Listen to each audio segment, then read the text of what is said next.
Hello and welcome to Excellence Classes. I am Rahul Nandwani and today we are going to start the very first chapter of Microeconomics, which is Introduction to Microeconomics. Before that, I would request you to please subscribe this channel and press the bell icon for the latest video updates. First of all, we should know what is an economy. An economy is an area of production, distribution and trade as well as consumption of goods and services by different agents. Now these different agents are economic agents. Economic agents can be individuals, businesses, organizations or governments. Now this economy got a problem. This problem is known as economic problem. It is the problem of rational or logical management of resources, and to understand and solve this problem, we created a subject which is known as economics. Economics is a subject matter that deals with the rational or logical management of limited resources in such a manner that an individual consumer is able to maximize his satisfaction, an individual producer is able to maximize his profit, and social gain is maximized at macro level. Now the question is, why this economic problem arise? So there are three causes, or we can say reasons, behind economic problem. First one is availability of limited resources. Second one is unlimited wants of humans. And the last one is alternative uses of resources. Like every study, it also has its branches. First one is microeconomics and the other one is macroeconomics. The difference between both of them is the most important topic of this chapter. The basic difference between both of them is on the basis of an individual and whole. Microeconomics is a branch of economics that studies the economic behavior of an individual household, individual firm, and every economic activity related to an individual. On the other hand, macroeconomics is a branch of economics that studies the economic behavior of the whole economy. While studying microeconomics, macro variables remains constant. Macro variables are national income, GDP, unemployment, economic growth, inflation, etc. On the other hand, while studying macroeconomics, micro variables remains constant. Some of the micro variables are individual demand, individual supply, effect of price on a good, etc. Microeconomics is also known as theory of price. On the other hand, macroeconomics is also known as theory of income and employment. Vital components of microeconomics are theory of price, theory of consumer, and theory of market. Whereas vital components of macroeconomics are theory of equilibrium, theory of disequilibrium, etc. Now some of the examples of microeconomics are theory of demand, theory of supply, etc. On the other hand, some of the examples of macroeconomics are national income, aggregate demand, aggregate supply, etc. So our next topic is positive and normative economics. Positive economics is the type of economics which deals with economic issues related to past, present and future. It suggests us what is present in the economy. For example, 22% population in India is below the poverty line. The second one is normative economics.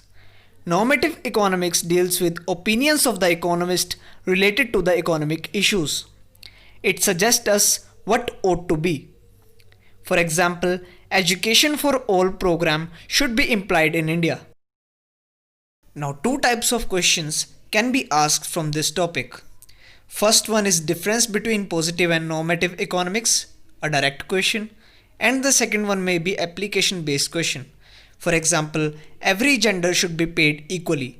Is it an example of positive or normative economics? Identify. And you may attempt the differentiation question in the same manner as did in this slide.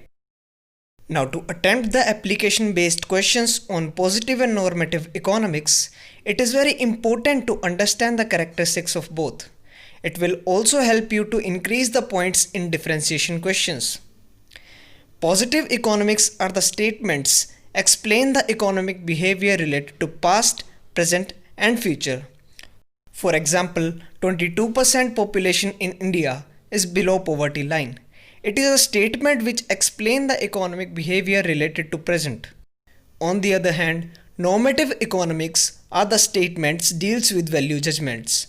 For example, education for all program should be implied in India. It is a kind of suggestion or value based judgment. As the positive economic statements are related to past, present, and future, these statements are based on facts and figures. On the other hand, normative economic statements are just opinions or suggestions which are not based on facts and figures. Positive economic statements are verifiable for truth because they are related to past, present, or future. On the other hand, normative economic statements are not verifiable for truth. Positive economic statements do not reflect any value judgment because these are the statements which suggest what is present in the economy. On the other hand, normative economic statements reflects what is ought to be. Now the last topic of this chapter is difference between centrally planned economy, free economy and mixed economy. Centrally planned economy or controlled economy is an economy where decisions on what to produce, how to produce, and for whom to produce are taken by the government. Whereas in free market economy, these decisions are based on supply and demand with little or no control of the government. On the other hand, in mixed economy, these decisions are taken by both government and private individuals. In centrally planned economy, economic decisions are taken for social welfare. In free market economy, these decisions are taken for profit maximization. And in mixed economy, these decisions are taken for both profit maximization as well as social welfare. In a centrally planned economy, public sector dominates the economic activities, whereas in free market economy, private sector dominates the economic activities. On the other hand, both public as well as private sector dominates the economic activities in the case of mixed economies. In a centrally planned economy, most of the resources are controlled by the government, whereas in free market economy, most of the resources are controlled by the private individuals. On the other hand, resources are controlled by the private sector as well as government sector in the case of mixed economies. Examples of centrally planned economies are China, Russia, North Korea, etc. Examples of free market economies are UK, USA, etc. And the examples of mixed economies are India, France, etc.